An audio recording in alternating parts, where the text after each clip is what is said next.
Bueno, buenos días, ya entró Analu, creo yo, buenos días.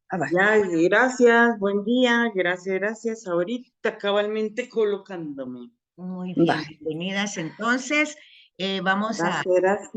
yo creo que alguien medio leía ahí, creo que es Pini que tiene dentista, Eileen, no sé. No, esa es la hermana. Ah, es tu hermana. Que Ah, lleva bueno. una vida muy complicada. Bueno, lleva una vida activa, eso es lo importante. ¿Quién Bueno, no?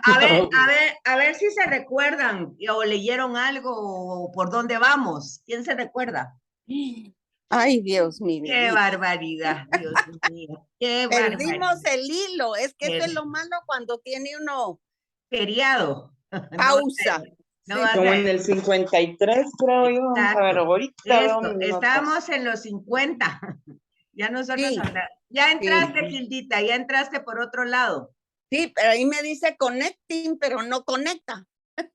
Ah, pero se Solo dice da que- vueltas y vueltas y vueltas y dice connecting. Pero, es que, espérate, ahorita, bueno, ya entraste muchas veces. Hola a todos. Yo quería ver también, Hilda, tal vez es algo en el apartamento con el Wi-Fi, porque yo tenía problemas también. Sí, yo creo Pero- que han habido problemas con la electricidad y el... Pero fíjate que ya pusimos una repetidora para que fuera más rápido.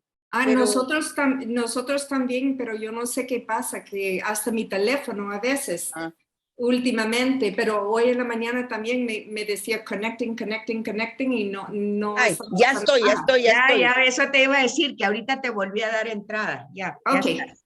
Ya Bueno. estás. Muy bien, muy bien. Bueno, miren, solo para recordarles, porque esto ya lo habíamos visto, pero como dicen que por el feriado, acuérdense, pues, en el 50, las observaciones que hace el Papa en relación a la liturgia eucarística es que definitivamente es un arte que no se puede improvisar y que se necesita. Fíjense que es una cosa extraña, porque a pesar de lo rutinario que es, por decir así, porque así lo percibe mucha gente, se supone que con esa rutina diaria, se supone que van perfeccionando ese arte.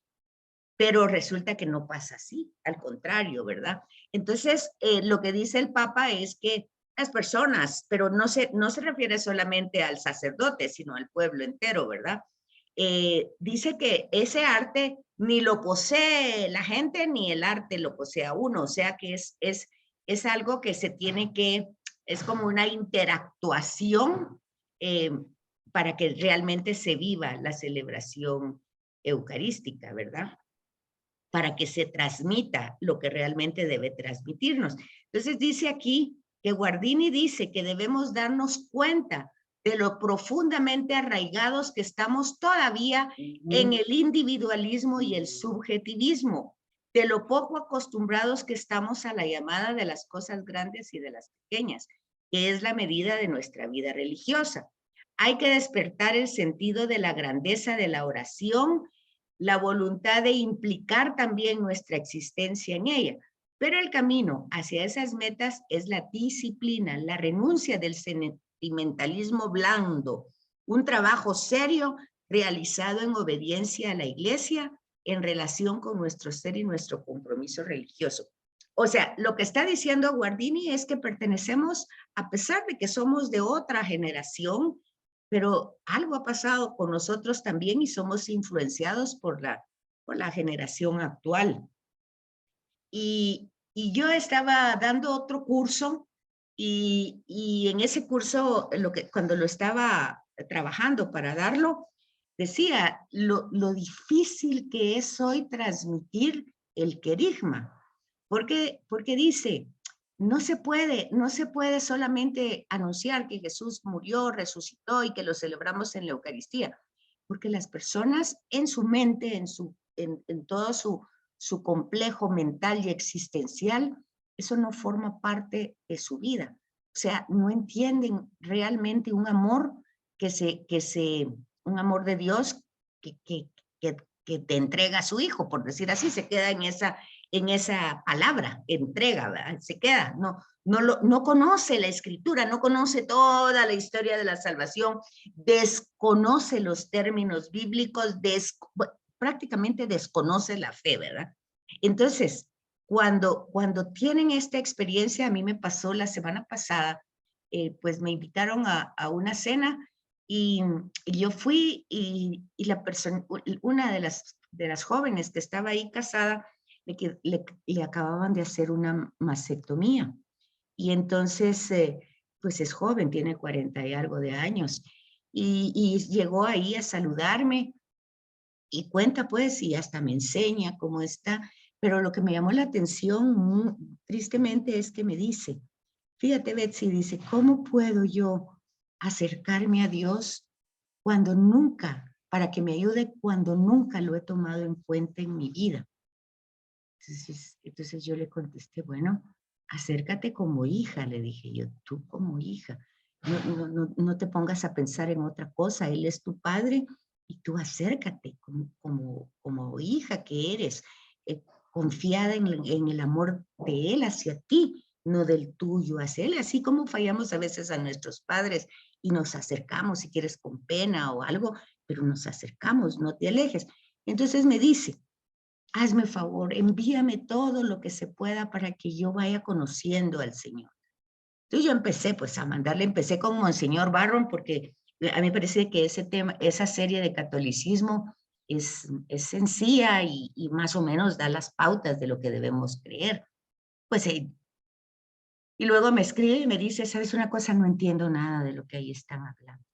Que claro, no, es sencillo, pero no hay, y eso que ha crecido en una familia católica.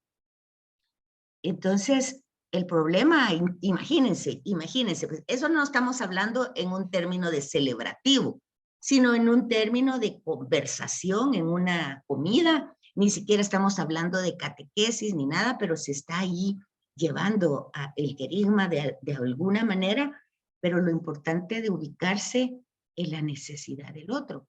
¿Por dónde tenemos que empezar entonces? ¿Por dónde tenemos que empezar el anuncio?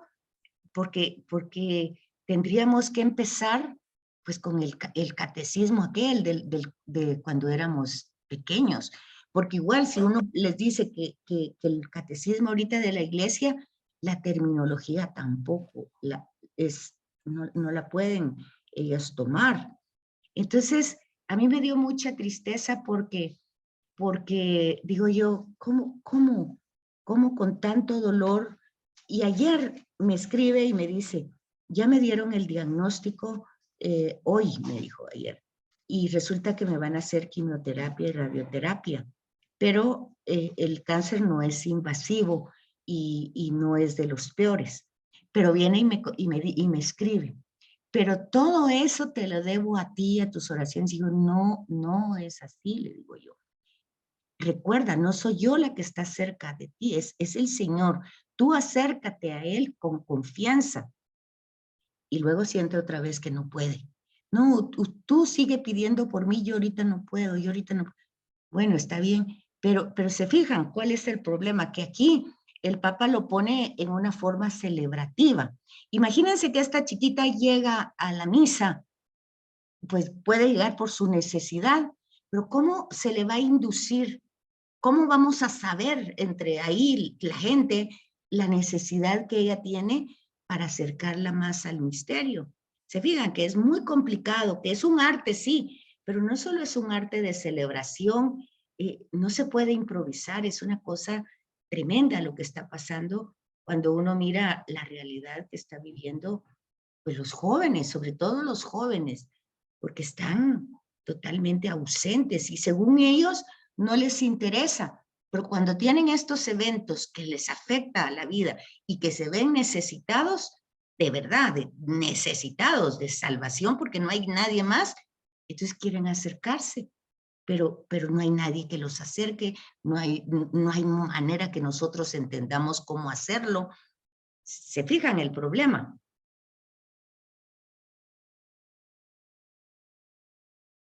¿Están por ahí o ya se fueron? Sí, no, Sí. es cierto. Y lo que yo me he fijado con muchos jóvenes es es este lado de su espíritu, su trascendencia. Es como ellos nunca he experimentado, nunca he pensado, nunca, y de repente es tanto lo que tiene que como entender o comprender es súper difícil porque es un parte de ellos que yo creo que nunca ha tocado. No, nunca ha tocado. Y lo han visto irrelevante, como algo que no. Y yo creo que eso es lo que más les duele, fíjense. Eso es lo que más les duele y por lo que menos pueden acercarse, que es lo que el Papa Juan Pablo II hablaba de la alienación, porque es uno mismo el que se reprocha, pero esto me lo enseñaron desde chiquito, yo no lo cultivé y me lo dijeron y yo lo rechacé. Y como ese es, porque así somos, como nos encanta lastimarnos a nosotros mismos y no nos damos cuenta que eso lo único que hace es alejarnos, porque luego ellos llegan así, concluyen con pues con una actitud así derrotista, no se puede, bueno, pues al final, y eso es lo más triste, que llegan a pensar, bueno, al final si por eso me está castigando, bueno, pues que me castigue. Y ahí queda la cosa. Entonces decía yo, no, pero es que no te está castigando, le decía yo. No hay castigo tal. No has entendido mal las cosas, le digo yo. No te está castigando. Te está dando vida. Sí, es cierto que es doloroso, pero te quitaron una parte mala para que tengas vida, para que disfrutes de tus hijos, pero no te quedes solo enfocado en lo que te quitaron, sino en lo que te da, lo que te quita. Yo sé que eso no es fácil entenderlo cuando la persona lo está viviendo, pero igual hay que decirlo, porque y entonces si no lo decimos, ¿qué hacemos? Entonces vean qué importante, digo yo, pues es que no se iba ahí a catequizar, pero al final en eso terminó la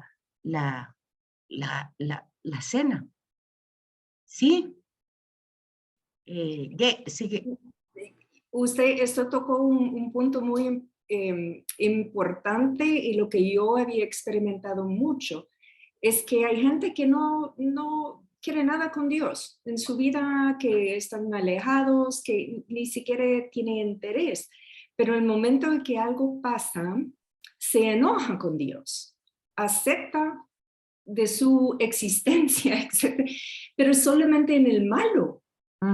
Y yo me he fijado que en muchas conversaciones que yo tengo como deconstruir, no sé esa palabra, como sus ideas de qué es Dios primero, porque son súper rápidos en enojarse con Él o rechazarlo cuando algo pasa. Sí. Y lo que es como algo incongruente. Incongruente, ajá. Porque es como de un lado ellos están diciendo que lo creen, pero lo creen en un Dios que no es así, que está castigándolo, etcétera, etcétera, y está enojado con él, pero al mismo tiempo es como no entiende lo que Dios es. Pero yo creo que ahí lo que viene es lo que se nos decía cuando éramos pequeños, porque lo que pasa es que así nos enseñaron.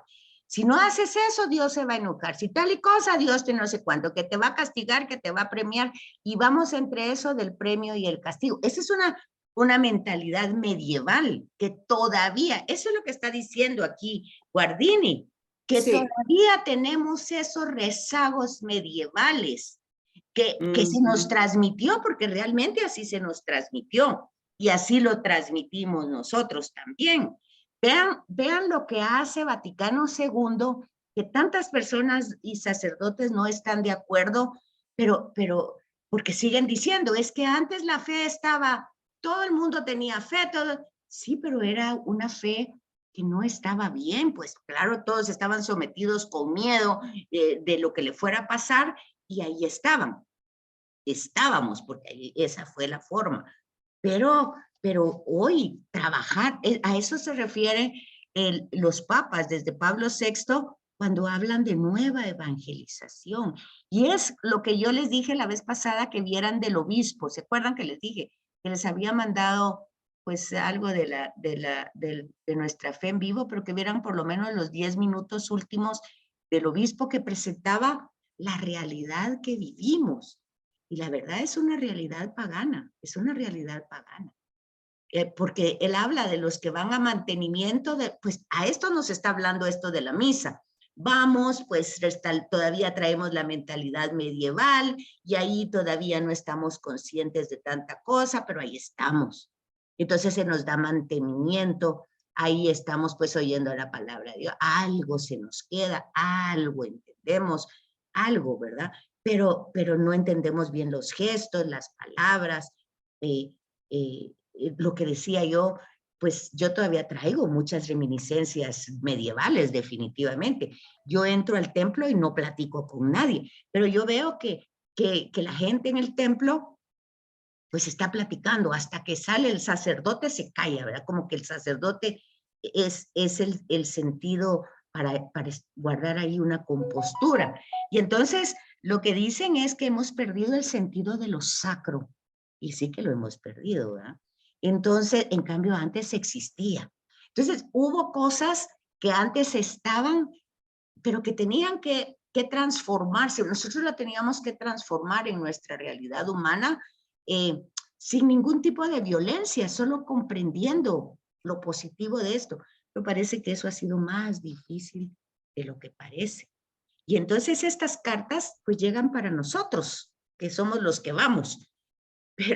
Pero para estas personas yo ni siquiera me animo a decirle a esta niña, ve a misa, confiésate, porque no puedo entrar con tema sacramental si ella está en lo elemental con Dios, pues ni siquiera tiene idea de todo eso. Entonces, fíjense que lo difícil, porque aquí va presentando ya en el numeral 52, todo lo que hay en la asamblea, gestos, silencios, y se fijan ustedes que los jóvenes, si hay silencios, sacan su celular y a ver, se descompuso el micrófono, se descompuso el audio, y entonces empiezan a ocupar su tiempo en otra cosa, ¿verdad? Entonces, es de verdad un reto todo lo que está pasando y tenemos que realmente pues involucrarnos en la realidad. Fíjense que, por ejemplo, la liturgia de la palabra, ¿verdad? Las lecturas, sobre todo la plegaria eucarística. Aquella plegaria eucarística que todavía existe, pero que casi no la leen, que es la que habla desde que sale el sol hasta el ocaso, y que habla de todos los santos y habla de todos los primeros padres. Yo estaba oyendo en esa conferencia que decía, ahí es donde nosotros, esa plegaria eucarística tiene el sentido de enraizar nuestra fe desde Jesús y los padres apostólicos. Y en cambio la gente dice, ay, va a leer la plegaria eucarística más larga. Esta misa no se va a terminar hoy. Bueno, entonces, mientras que es toda una pedagogía la plegaria eucarística para entender lo que ahí estamos celebrando. Y decía el conferencista, hoy esa plegaria casi no se lee, porque se lee la cortita, la chiquitita, ¿verdad? Y todo el mundo está contento con eso. Cuando ya se va a leer la más grande, pues la gente ya empieza a sentirse un poco incómoda y otra cosa más difícil todavía, se desconecta de la plegaria, ¿verdad? Hay como una especie de aislarse, ¿verdad? Y entonces, si el sacerdote lo está haciendo con un sentido de que vaya comprendiendo la gente o que vaya conociendo la variedad de liturgias eucarísticas, de plegarias eucarísticas, pues resulta que primero tendría que explicar todo eso porque la gente no lo capta. ¿Qué dicen ustedes? Yo tenía varias cosas para comentarte, ¿sí? Sí, por favor. Una de ellas era que respecto a lo que comentaste de Monseñor Guardini, ayer mi nieta estuvo con un examen de conciencia para su primera comunión y venía muerta del miedo. Dijo, ¿pero a qué le tienes miedo? Es que, ¿qué me va a decir? ¿Qué tengo que hacer? ¿Cuál va a ser mi penitencia? Entonces digo, una parroquia que está al día, que pone mucho interés en llevar a los niños a ese encuentro con Cristo, ¿cómo es posible que un niño de 9 años, de 10 años, con una alma pura, tenga miedo de ir a confesarse. Ahí No lo está. entiendo. ¿Ves? Ahí está. Pero entonces ahí lo que estamos viendo es la deficiencia de la catequesis. Porque es una parroquia, pero quienes están dando esa información son catequistas. Porque no es el sacerdote, no son catequistas. No, no son las catequistas y son excelentes personas y mis respetos lo que ha ido aprendiendo mi nieta, pero no sé si es ella porque me dijo estoy sumamente nerviosa. Le digo, bueno, y si te pide de penitencia que reces un rosario con tu nieta, ¿te parece mucho castigo? Ay, no, abuelo. Entonces tranquilízate porque Dios no te va a mandar una pena grande. Pero sí falta comprensión de lo que es la confesión. Sí, falta comprensión de todo, la verdad. Porque nos vamos, lo que pasa es que lo que les estaba diciendo, el anuncio que hay que dar, imagínate, ¿cómo darle a estos chiquitos el anuncio de la pasión, muerte? Porque ahí se empieza, nos guste o no nos guste, ahí empieza todo. Pasión, muerte y resurrección. Entonces, como dice Monseñor Barro, es que queremos domesticar a Jesús, queremos presentar las partes agradables de él, que hizo milagros, que era buena gente, que acompañaba, que aceptaba a todos, que era tolerante. Dice, sí, todo eso está bien, pero no es que no es solo eso. Eso lo llevó a una realidad que es el anuncio del querigma. Y ese lo queremos quitar. Y ahí está el problema, que no empezamos por donde se tiene que empezar. Y decían en la conferencia, decía, sí, yo creo, decía una persona que intervino, decía, yo creo que tenemos que empezar, ya no tenemos que estar leyendo a los teólogos actuales y la reflexión, tenemos que empezar con las lecturas espirituales de la liturgia de las horas que las tenemos todos los días.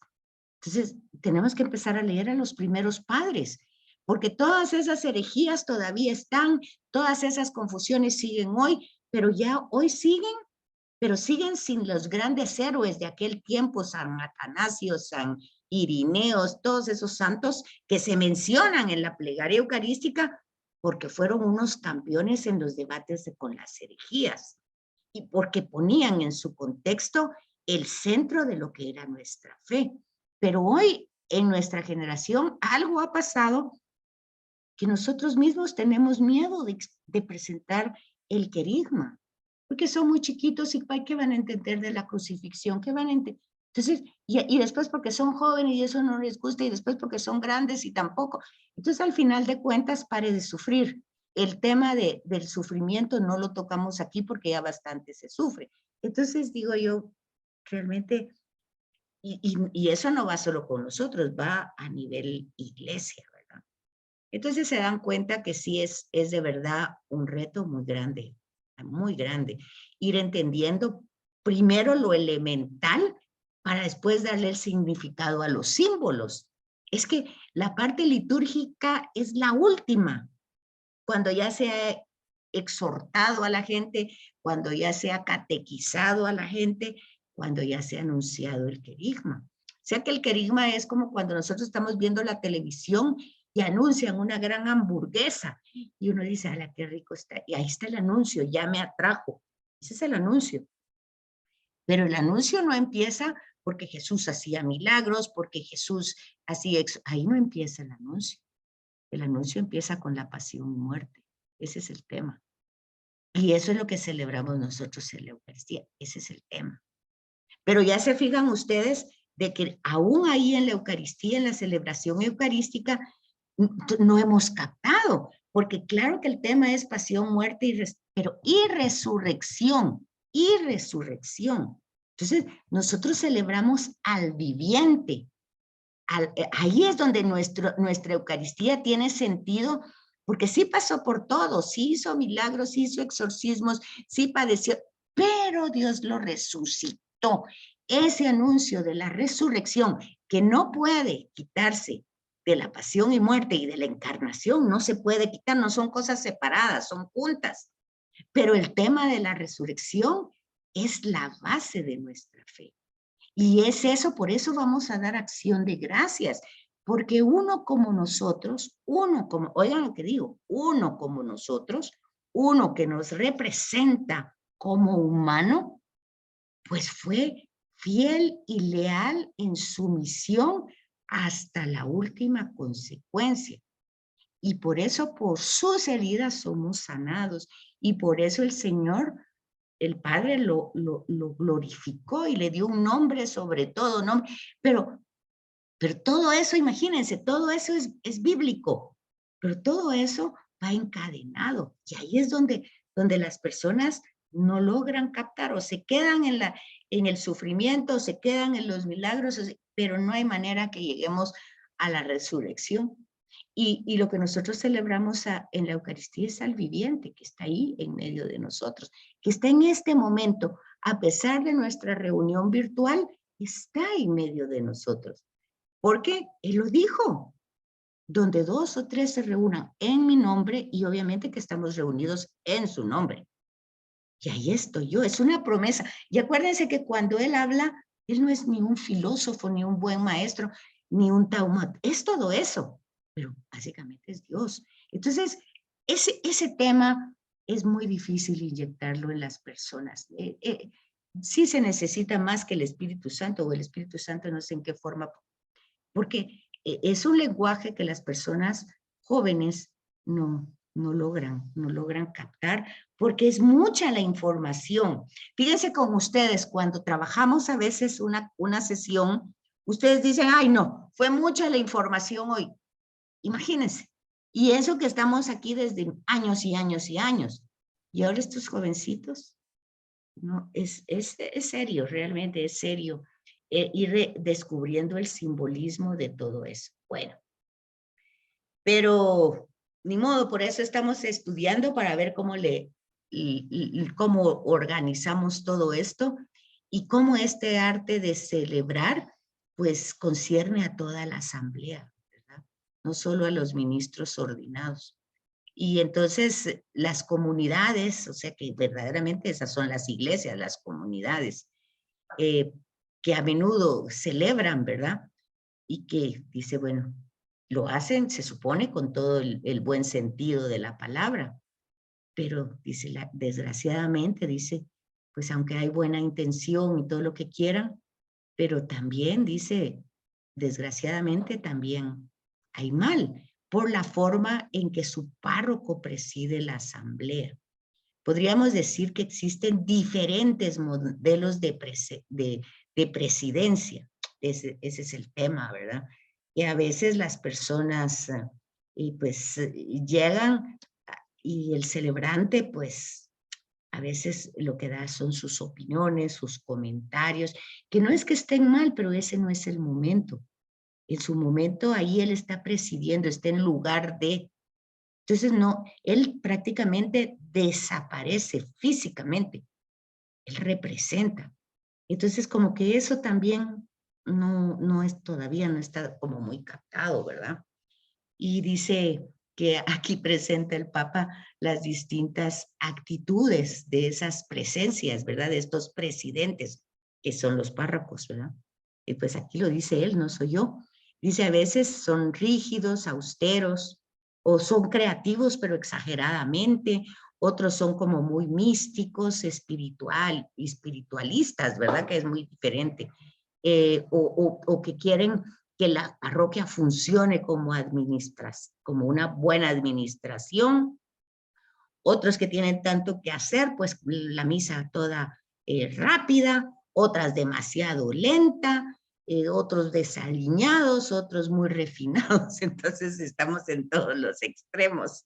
Yo me acuerdo que cuando el Papa Francisco empezó su pontificado, saben ustedes pues que los argentinos son muy amigables y bueno, entonces dice que se había reunido con un grupo de argentinos que lo llegó a visitar y otros amigos de América Latina y se quejaron de esto y se quejaron de la homilía y entonces dice que le dijeron que ellos llegaban a misa, pero cuando el sacerdote empezaba la homilía ellos se salían a fumar un cigarro y cuando terminaban a veces se fumaban 2 o 3 porque el padre hablaba mucho. Y ya cuando terminaba, entonces ellos ya volvían a entrar.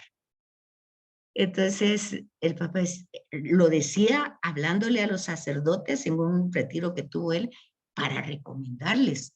Pero bueno, parece que no funciona, ¿verdad?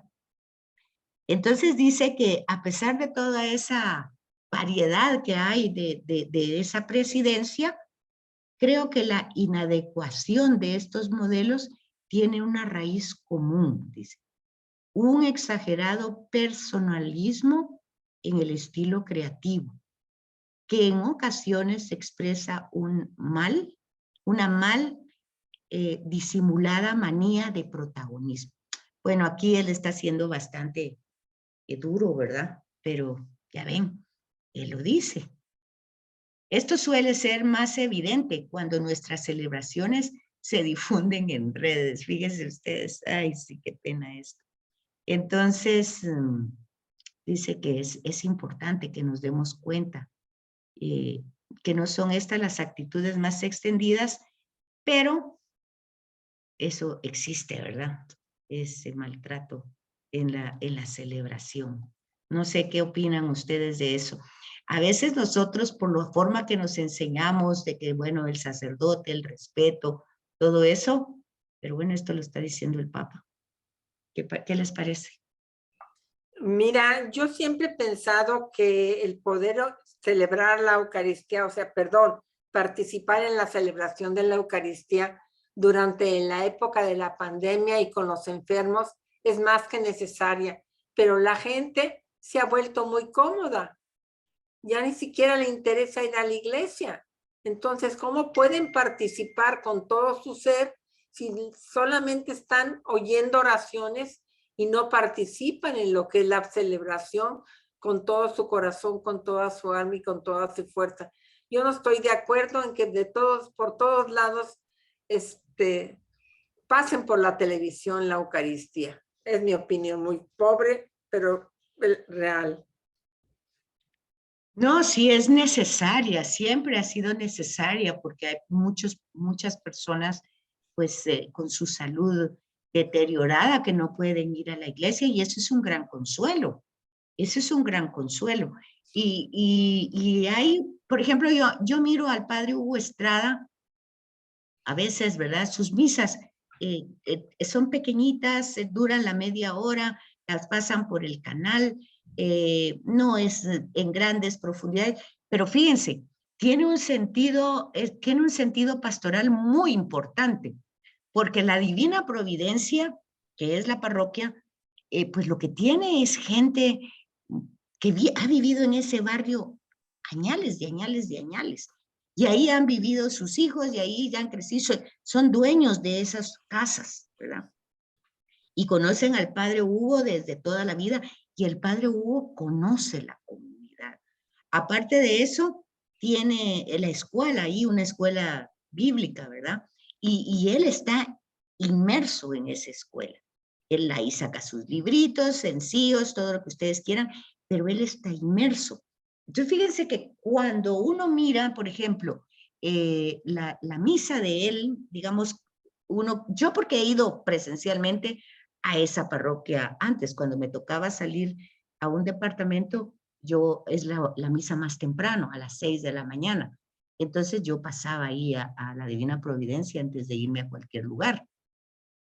Y yo me daba cuenta que la gente siempre es la gente mayor, pero esta gente mayor lleva de alguna manera a sus hijos, que ya son la generación de los 40, 45, 50, la gente que está ahí es gente bastante mayor. Y entonces yo estaba platicando con una señora, porque yo di clases ahí también en un momento, cuando estaba el padre Mariotti. Y entonces estaba viendo yo que son comunidades que se han mantenido estables el mismo grupo y que el padre los conoce, los acompaña. Si hay un enfermo, el padre es primero para ellos y hay una relación entre el párroco y esa comunidad. Entonces, ahí hay una riqueza implícita, porque el sacerdote visita las casas, no solamente van los ministros de la comunión, el sacerdote va, los acompaña, y pregunta, y entonces la intercesión que hace, digamos, cuando empieza la misa, tiene mucho sentido, porque es una intercesión de una realidad que toda la comunidad ahí conoce, vive, porque es una comunidad pues arraigada desde hace años. Me imagino que así pasa, aquí pasa en San José Pinula algo parecido, pero pasa con los catecúmenos nada más, que conocieron al padre Hermógenes. Y me han contado de este padre que aquí lo mataron y todo. Entonces la gente, ese grupo vive intensamente la celebración. El padre Hermógenes está ahí como mártir del pueblo y la gente pues tiene una celebración muy vivida. Pero esos son solo los catecúmenos y la misa de ellos es especial y no todo el mundo es catecúmeno. Entonces, se ven los distintos niveles y se ve al sacerdote que, por ejemplo, con los catecúmenos, de ahorita el párroco, está muy adentro de ellos, participa, como les digo, va a sus casas, los enfermos, y la misa catecumenal que yo he oído unas veces, es impresionante esa misa. Y el sacerdote está totalmente inmerso en esa celebración. Pero esa celebración es una vez a la semana y es el sábado en la tarde, a las 6 de la tarde y la misa termina a las 9 de la noche. Es la única que hay. Pero luego, digamos ahorita que va a empezar Adviento y luego cuando es Cuaresma, ellos tienen la celebración de la liturgia de las horas, desde las 4 de la mañana está abierto el templo y ahí están todos los catecúmenos preparándose para el tiempo fuerte, que es en Navidad y Pascua, ¿verdad? Entonces, y el sacerdote está ahí con ellos, a las 4 de la mañana está trabajando con ellos, y a mí me impresiona porque digo, pero eso es ese grupo, no es todo San José Pinula, ¿me comprenden? Entonces dice uno, es extraño cómo funciona, porque sí es una iglesia universal, pero está como partida. Entonces, se ve como esperanzador, pero al mismo tiempo no se integra todo el mundo. ¿Se dan cuenta? Bueno, el Papa sigue aquí hablando de la importancia del sacerdote y de la importancia de la presencia del resucitado, ¿verdad? Que eso no lo tenemos que perder de vista, que eso está en Sacrosanctum Concilium. Y todo el sentido sacramental, que es todo un lenguaje de símbolos, ¿verdad? Que nosotros tenemos que comprender. Pero ya vieron que la raíz no está en la falta de comprensión de símbolos, sino cómo integramos estos símbolos a la vida cotidiana, porque se han perdido muchos símbolos de la vida cotidiana. Entonces, ese llamado con el que empieza la carta, y que he deseado comer con ustedes apasionadamente esta cena, dice, la gente, el pueblo necesita saber que es un deseo del resucitado, que él es el protagonista y no nuestra actitud inmadura o el papel de protagonistas o la actitud de cómo presentarnos. Dice, eso no corresponde a esta vivencia. Dice aquí, el propio presbítero se debe de ver sobrecogido por este deseo de comunión con el Señor que tiene con cada uno de la comunidad y con él también. Es como si estuviera colocado entre el corazón ardiente del amor de Jesús y el corazón de cada creyente. Bueno, así tendría que estar el sacerdote, ¿verdad? Ubicado entre el corazón de Jesús y el corazón de toda la comunidad que está ahí. Que hablábamos la última vez de la palabra esa de levantemos nuestro corazón, ¿verdad? Entonces, ¿de qué se trata eso? Pues justamente de despojarnos de todo lo material que nos aferra a esta realidad y verdaderamente tener la libertad de llevar a Dios, al Padre, pues nuestra existencia, nuestras circunstancias, de una manera confiada, ¿verdad? Entonces, pero, bueno, todo eso necesita obviamente la formación. Aquí el Papa está hablando a los sacerdotes. Presidir la Eucaristía es sumergirse en el horno del amor de Dios. Cuando se comprende o incluso se intuye esta realidad, ciertamente ya no necesitamos un directorio que nos dice cómo debe ser nuestro adecuado comportamiento. Si lo necesitamos es por la dureza de nuestro corazón. O sea, todas esas normas que son muy buenas, ¿verdad? Pero que realmente no son lo más importante. Evidentemente, esto no significa tampoco improvisar, dice, porque ya ha dicho desde los numerales anteriores lo que es un arte y lo que requiere realmente tanto el sacerdote como el pueblo. ¿Qué comentan ustedes sobre esto? El ejemplo de comunidad es la que está esperando la venida del Espíritu Santo en Pentecostés, ¿verdad? Ahí está como, ¿cuál es la manera de esperar al Señor? La llegada del Señor. ¿Sí, Susi? Acabas de pasar en el numeral 57, que no es tan importante los signos, sino la actitud, y que los signos nos acompañan. Poco a poco es una educación para ir viviendo a través de una señal de la cruz, la elevación del cáliz, todos esos pequeños, no pequeños, todos esos gestos son importantes, pero pienso yo que deberíamos, si no hemos tratado, no hemos logrado seguir todos los gestos, pues empecemos por uno.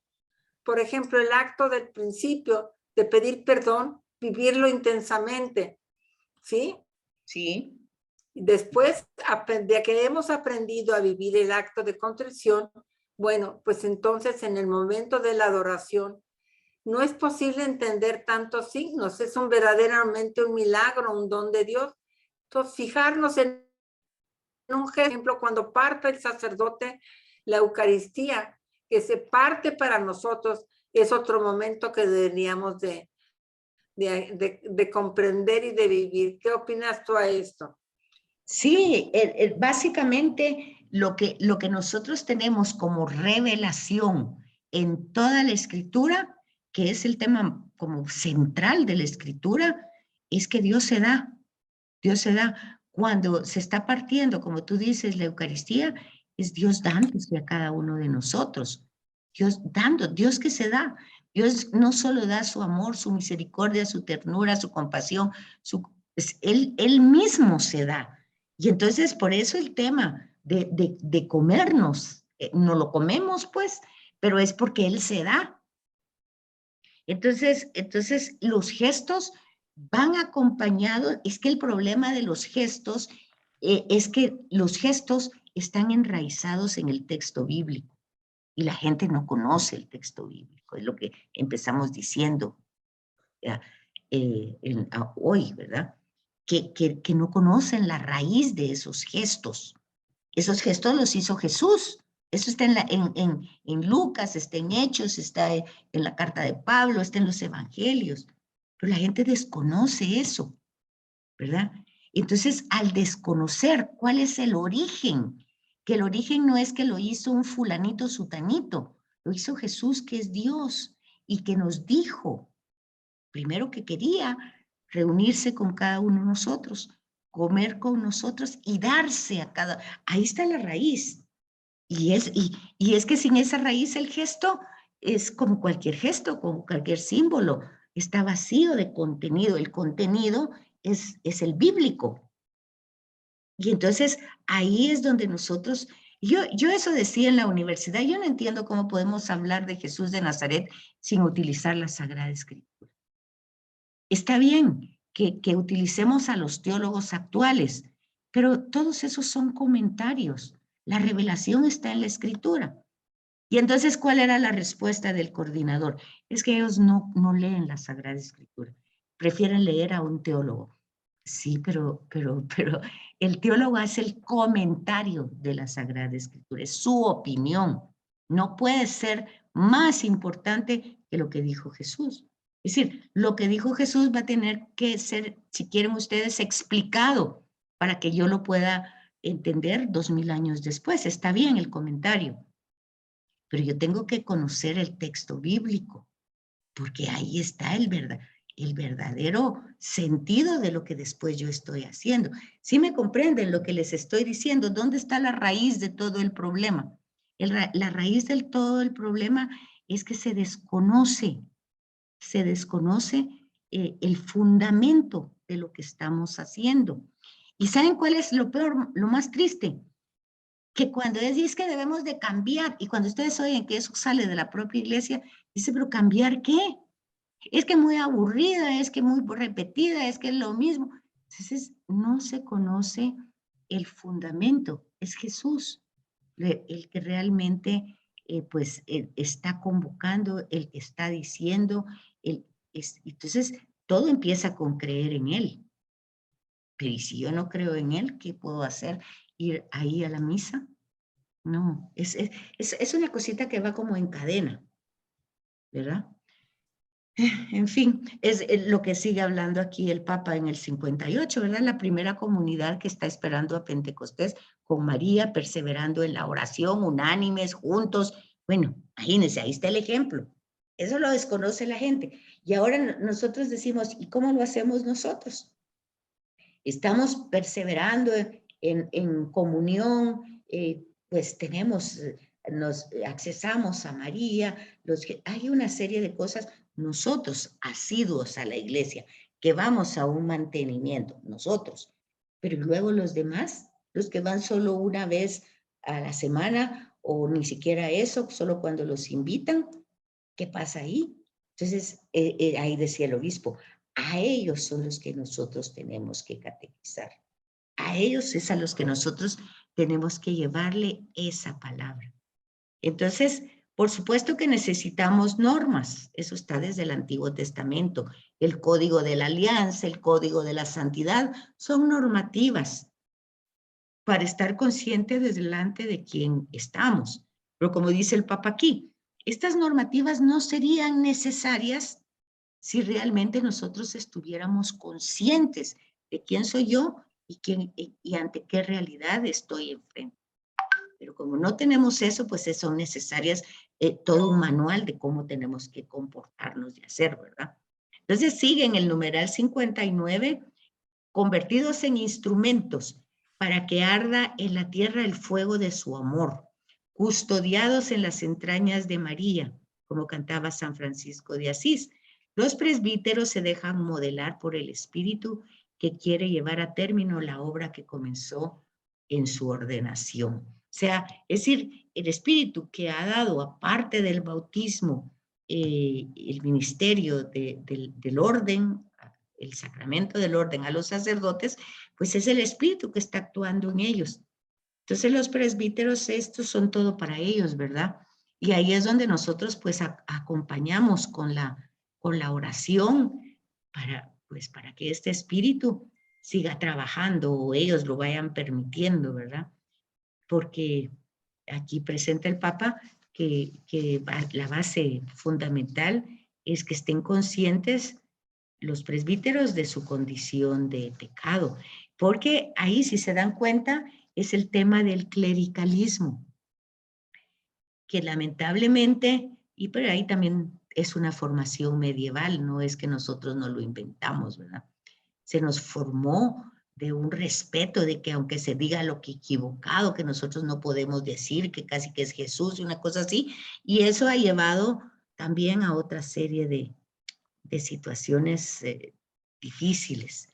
Y ahora que el Papa habla de que ese clericalismo hay que ponerlo al margen y hay que tomar en cuenta esta condición de pecador, no solo del sacerdote, sino de todos nosotros, pues ya se dan cuenta ustedes que no es fácil, ¿verdad?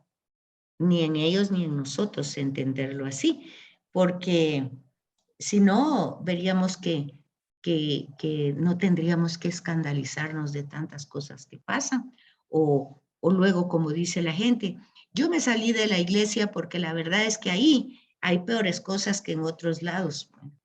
Entonces, la idea es al revés.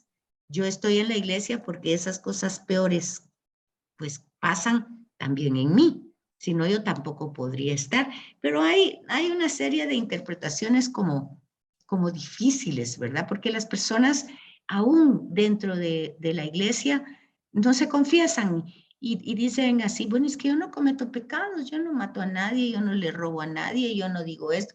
Entonces, ¿Cuánta gente comulga y cuánta gente se confiesa? Entonces tenemos esa realidad también. ¿Sí, Susi? Mira, estaba yo pensando si será un desconocimiento real y verdadero de entender quién es Dios y quién soy yo. Y como decimos, Padre nuestro, lo vemos muy cercano y perdemos ese sentido de lo sagrado. ¿No será ese el origen? De lo trascendente. Sí, hemos perdido el sentido de lo sacro, de lo trascendente, porque dice Padre nuestro inmanente, está entre nosotros, pero que estás en el cielo trascendente. Una realidad que no podemos dominar, que no podemos manejar a nuestra conveniencia. Es una realidad diferente, pero hasta ahí tenemos que ir dando todo ese tipo de explicaciones. Y es que con esta chiquita que le hicieron la mastectomía, yo entendí algo que ella me dijo, porque ella fue la que lo dijo, es que me tienes que empezar a explicar desde el principio. Yo no entiendo nada. Y, bueno, pues ya más claro, nada es nada, ¿verdad? Me tienes que empezar a explicar desde el principio. Y entonces, bueno, ¿cuál es el principio entonces? El anuncio del querigma, no hay otra cosa que sea el principio. Los evangelios se empezaron a escribir a partir de la pasión, muerte y resurrección de Jesús. Pablo tiene la experiencia con el resucitado. ¿Quién es el resucitado? Ese que padeció, que murió y que lo enterraron. Entonces, y Pablo así empieza la predicación. Entonces, no hay otro camino. Es empezar por el querigma. Y entonces me decía la suegra, pero ¿cómo le vas a hablar de la muerte y todo eso? Y está ella en esa situación. Pues es que lo que pasa es que no es hablar de la muerte, es hablar de la resurrección.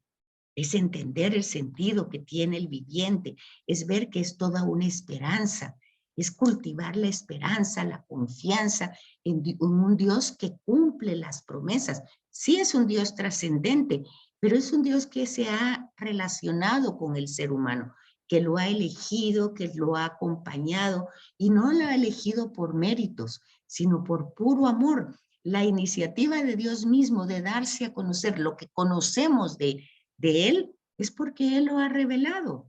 Lo que no conocemos es porque no lo reveló y no lo podemos inventar nosotros tampoco.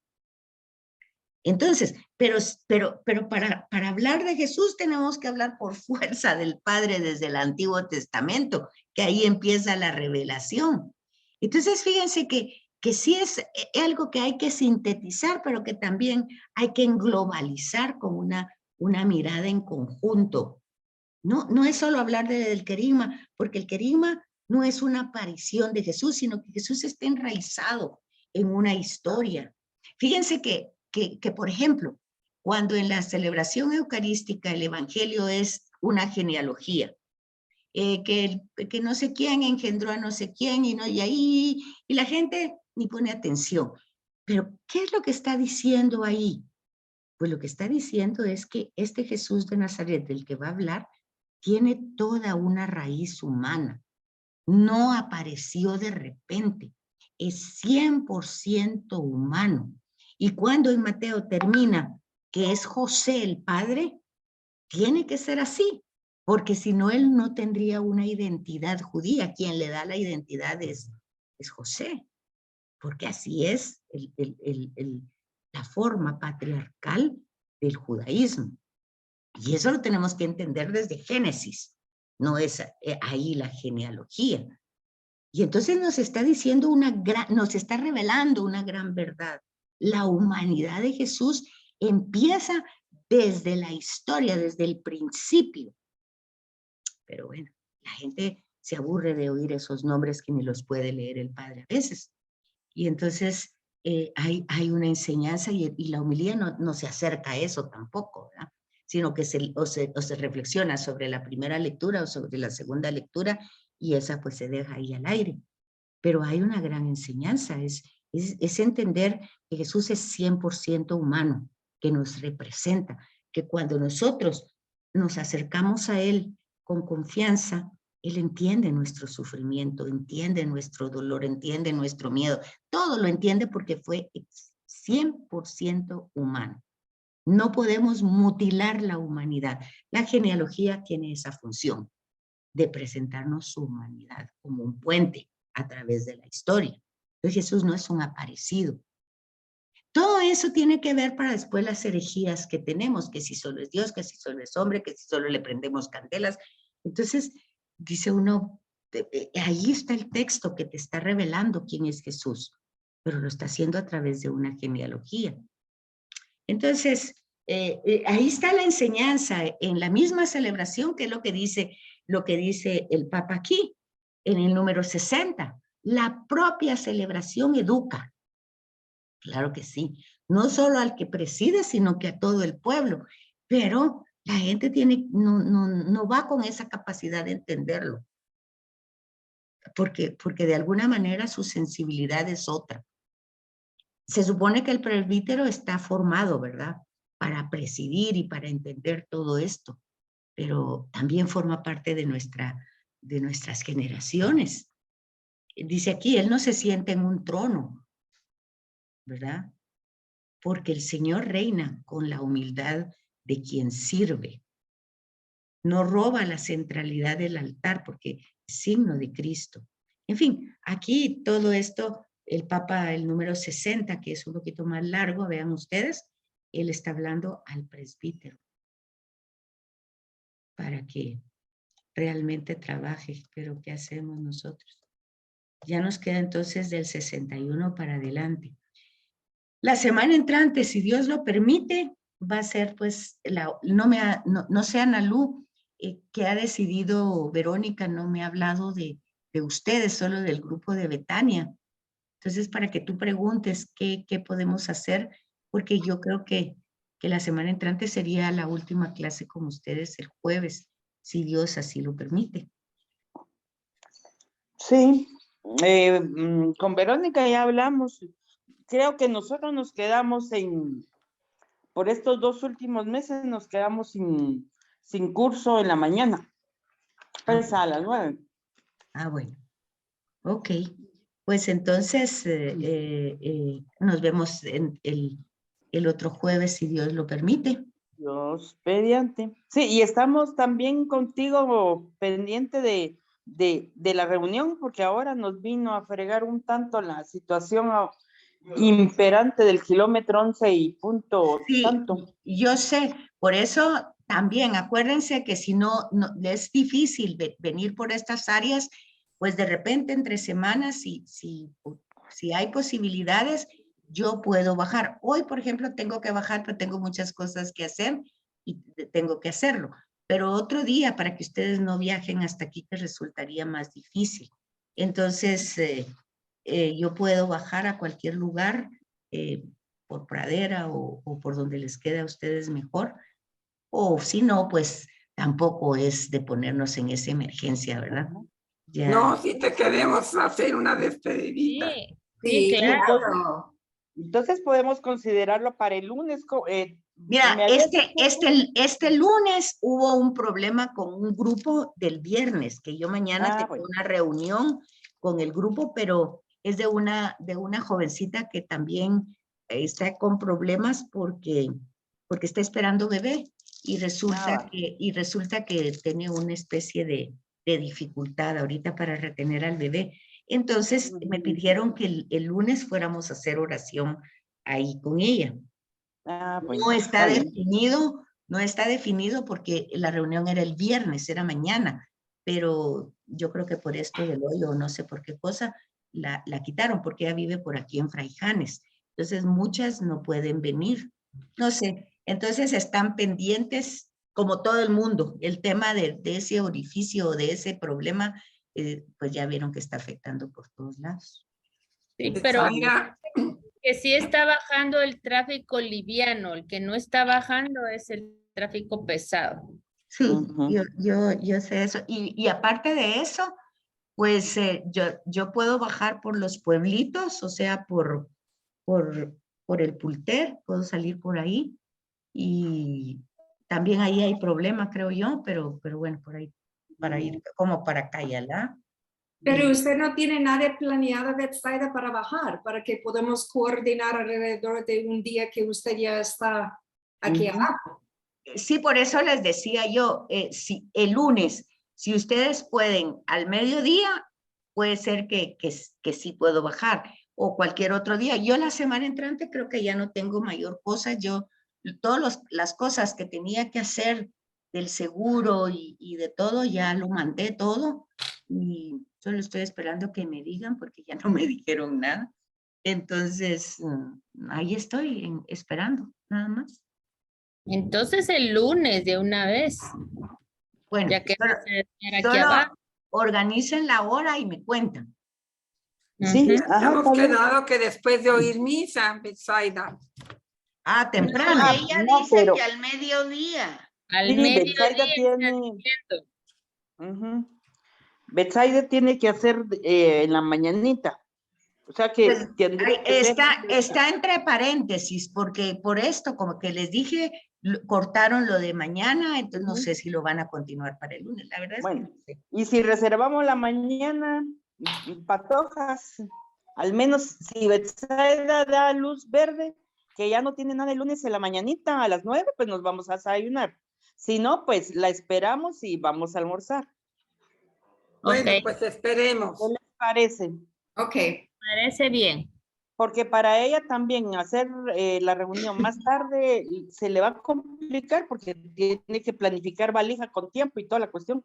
No, si no me han dicho nada, no sé, no sé qué tengo que llevar, no me han Todo dicho. es incierto. ¿Saben una cosa? Al menos- Hoy estaba pensando, Al menos la ropa interior, sí. y si no, y si no me dicen nada, ¿qué voy a hacer? Bueno, dije yo de todas maneras me voy a ir, dije yo, y allá voy a llegar a Magdala como sea. Y al final de cuentas voy a averiguar en Google cómo es el tiempo allá para ver qué llevo. Entonces yo de todas maneras me voy a ir a saber cómo, porque ya no sé por qué nunca me Y lo que escribieron. pasa es que sí ya va a empezar a hacer frío. De verdad, esta época es de frío allá. Ya va a Ajá. empezar a hacer frío, sí. Todavía octubre es un mes muy bonito, pero ya Es casi bonito, octubre pero no ya vas va a a empezar alcanzar. a hacer frío. No puedes llevar tan liviano como aquí. Okay. Ujú. Bueno, gracias por Una buena chumpa o bien. Y un suéter también. Calcetines, Ajá. botas. Sí, porque empieza a hacer más frío y a llover más cuando empieza el otoño, así es. Sí, mire, y de veras, no se preocupen por temas de que se pongan en esas presiones, porque, mire, por ejemplo, Susi ha estado malita de su estómago, ha estado malita, ha estado No, pero sí hospitalizada. puedo ir. Bueno, pero sí, Que solo no quiere comer. presiones, sin que te pongas presiones ni nada, porque ya ves todo lo que corres y todo lo que haces. Pan tostado. No, Yo les aviso. digas que voy a desayunar. Yo les aviso entonces. Va, perfecto. Gracias, Betsaida. A ustedes, muchas gracias. No, a ti. gracias. Queremos apapacharte. Siempre lo han hecho, muchas gracias. Ay, pero más así tú a tú, no que a la distancia. Sí, cara a cara. Presencial. Ajá, Gracias. presencial. Está bien, chicas. Ok, gracias.